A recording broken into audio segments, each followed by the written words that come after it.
السلام علیکم ورحمۃ اللہ وبرکاتہ۔ ناظرین، امید کرتا ہوں سب خیریت عافیت کے ساتھ آئیے انشاءاللہ عز و جل آج کی اس ویڈیو میں اردو کتاب سیرت مصطفیٰ صلی اللہ تعالیٰ علیہ وسلم کا پارٹ نمبر 39 پڑھیں گے۔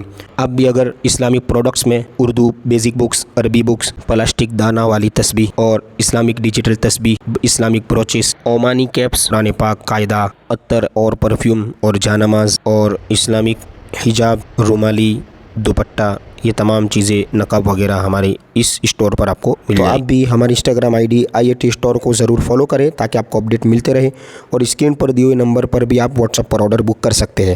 اور کافی ٹائم کے بعد آپ ویڈیو دیکھ رہے ہیں، چونکہ شیڈیول بھی بزی تھا اور بیچ میں کئی دنوں تک میری آواز بیٹھی ہوئی تھی، جس کی وجہ سے میں سبق ریکارڈ نہیں کر پا رہا تھا۔ دیکھا اب انشاءاللہ کنٹینیو جو ہے آپ کو ویڈیو ملتی رہے گی۔ یہاں سے ہمیں پڑھنا ہے ہجرت حبشہ، ہے نا، اور سن 5 نبوی۔ بسم اللہ الرحمن الرحیم۔ کفار مکہ نے جب اپنے ظلم و ستم سے مسلمانوں پر عرصہ حیات یعنی زندگی کا عرصہ یعنی جینا، ٹھیک ہے، یہ تنگ کر دیا، تو حضور رحمت عالم صلی اللہ تعالیٰ علیہ وسلم نے مسلمانوں کو حبشہ جا کر پناہ لینے کا حکم دیا۔ یعنی جب مکہ میں کفار کا غلبہ بڑھنے لگا اور وہ تکلیفیں دینے لگے ایمان والوں کو، تو حضور نے ایمان والوں کو کہا کہ حبشہ کی طرف جائے۔ حبشہ یہ جگہ ایک مقام ہے، ٹھیک ہے۔ اس طرح نجاشی، حبشہ کے بادشاہ کا نام اصحمہ اور لقب نجاشی تھا۔ عیسائی دین کا پابند تھا، مگر بہت ہی انصاف پسند اور رحم دل تھا، اور تورات و انجیل وغیرہ آسمانی کتابوں کا بہت ہی ماہر عالم تھا۔ یعنی تورات اور انجیلی کتابیں اسے معلوم تھیں۔ اعلان نبوت کے 5ویں سال رجب کے مہینے میں 11 مرد اور 4 عورتوں نے حبشہ کی جانب ہجرت کی، یعنی حبشہ کی طرف گئے۔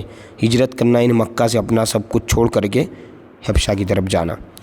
ان مہاجرین کرام کے مقدس نام حسب ذیل ہے۔ حسب ذیل یعنی نیچے دیے ہوئے، ٹھیک ہے۔ یہ رہے 1-2 میں حضرت عثمان غنی رضی اللہ تعالیٰ عنہ اپنی بیوی حضرت بی بی رقیہ رضی اللہ تعالیٰ عنہ کے ساتھ، جو حضور صلی اللہ علیہ وسلم کی صاحب زادی ہیں۔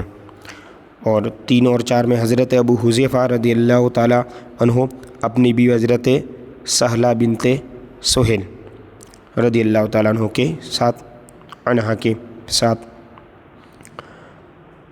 اسی طرح 5 اور 6 میں حضرت ابو سلمہ رضی اللہ تعالیٰ عنہ اپنی اہلیہ حضرت ام سلمہ رضی اللہ تعالیٰ عنہ کے ساتھ، ہے نا۔ اس طرح 7 اور 8 میں حضرت عامر بن ربیعہ رضی اللہ تعالیٰ عنہ اور اپنی زوجہ حضرت لیلہ بنت ابی حشمہ رضی اللہ تعالیٰ عنہ کے ساتھ، یعنی سب جوڑی میں ہی تھے۔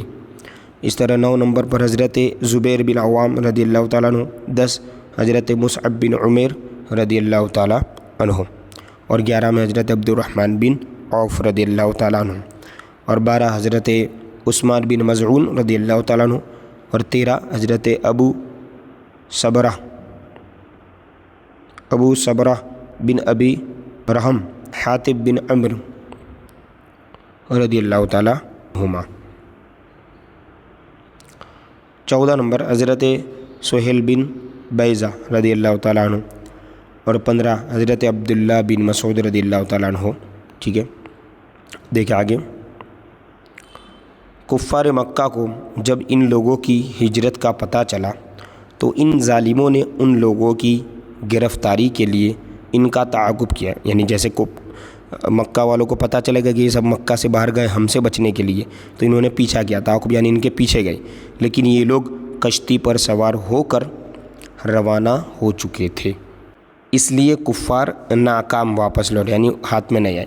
یہ مہاجرین کا قافلہ حبشہ کی سرزمین میں اتر کر امن و امان کے ساتھ خدا کی عبادت میں مصروف ہو گیا۔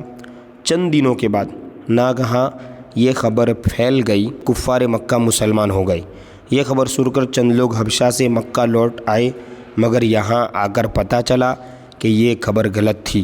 چنانچہ بعض لوگ تو پھر حبشہ چلے گئے، مگر کچھ لوگ مکہ میں روپوش ہو کر یعنی چھپ کر کے انڈر گراؤنڈ ہو کر کے رہنے لگے۔ لیکن کفار مکہ نے ان لوگوں کو ڈھونڈ نکالا اور ان لوگوں پر پہلے سے بھی زیادہ ظلم ڈھانے لگے، یعنی پہلے سے زیادہ ظلم کرنے لگے، ٹھیک ہے۔ تو حضور صلی اللہ تعالیٰ علیہ وسلم نے پھر لوگوں کو حبشہ چلے جانے کا حکم دیا۔ چنانچہ حبشہ سے واپس آنے والے اور ان کے ساتھ دوسرے مظلوم یعنی جن پر ظلم کیا جا رہا تھا مسلمان کل 83 یعنی 83 مرد اور 18 عورتوں نے حبشہ کی جانب ہجرت یعنی حبشہ کی طرف ٹوٹل اتنے لوگ چلے گئے. ٹھیک ہے، اب انشاءاللہ عز و جل آگے پارٹ نمبر 40 میں یہاں سے کنٹینیو پڑھیں گے.